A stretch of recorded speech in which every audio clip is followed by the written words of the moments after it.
Hey there everybody, it's Mike DeLisio with another Dice Tower Daily Unboxing, and today we're going to be taking a look at Back to the Future Back in Time, a cooperative adventure game by Prospero Hall, 2 to 4 players. Wait a minute, Doc, are you telling me you built a time machine out of a DeLorean?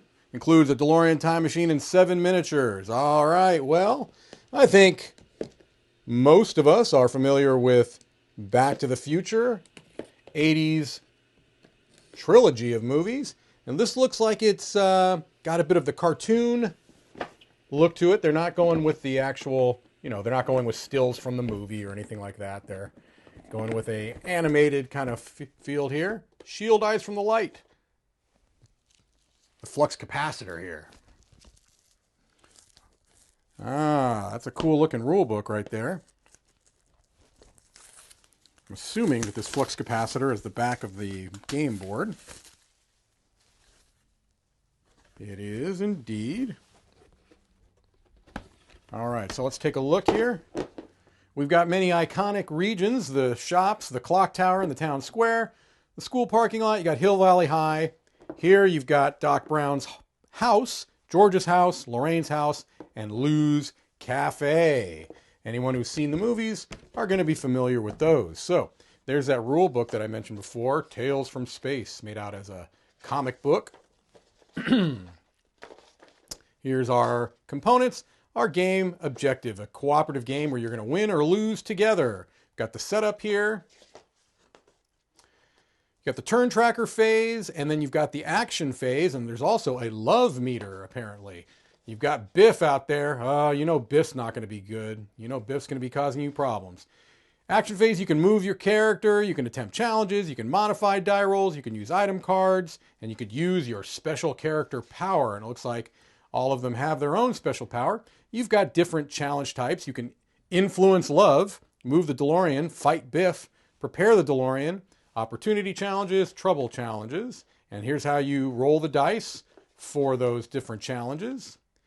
You can assist other players, as makes sense in a cooperative game, and the end of the game. If the sixth and final section of the McFly photo is turned face down so that Marty and his siblings have completely disappeared, the game ends.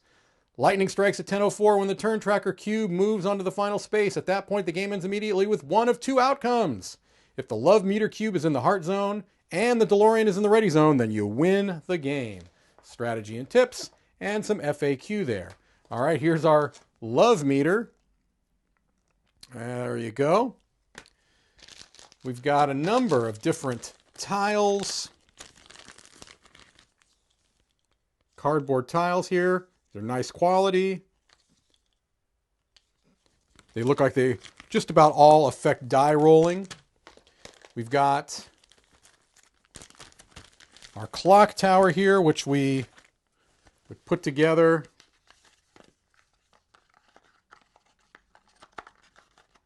I'm assuming it's something along these lines. And then this, yeah, it looks like this kind of just folds in. Well, I don't want to mess it up, but you get the general idea here. Once I get it on camera, there you go. And let's see, we've got our tracker, the turn tracker here for 2 or 4 players. Here's our 3-player time tracker. And then you've got your different player sheets here. McFly with his, Marty McFly with his power, Doc Brown with his power, Jennifer Parker with her power, and Einstein with his power. I assume his. I don't know. All right, there's that. We've got a number of other little tokens here.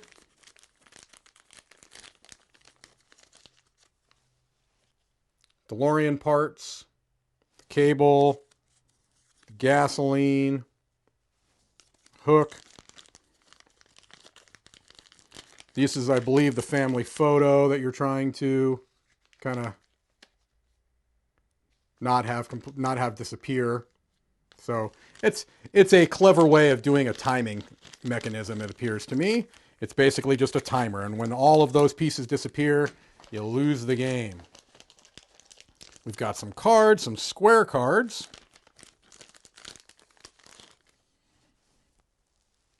Strickland looks for slackers. These are trouble cards.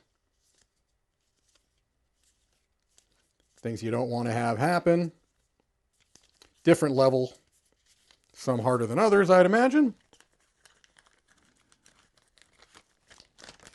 Some smaller cards. These are opportunity cards and movement cards. According to the backs here. Opportunity card. Provoke Biff at the South Shops. Do Biff's homeworks.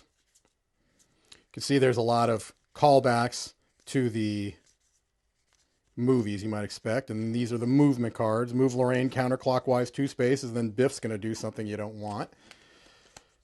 Biff's always going to do something you don't want. You can count on that. These are some items, it looks like. Yes, exhausted items when you flip it over. All right. That's good. Finally, let's look at some dice. Custom etched dice in some vibrant colors. All right. And then we've got a few minis here. Looks like we've got our player minis and a Biff. Oh, I'm dropping some of them, but just giving you a quick view of those. And then we've got this pretty spiffy looking DeLorean. Yeah. The wheels don't spin, but otherwise, that's a pretty slick looking DeLorean right there. All right, well, I think that gives you a pretty good idea of what you're going to find inside the box of Back to the Future, Back in Time. Thank you for watching another Dice Tower Daily Unboxing.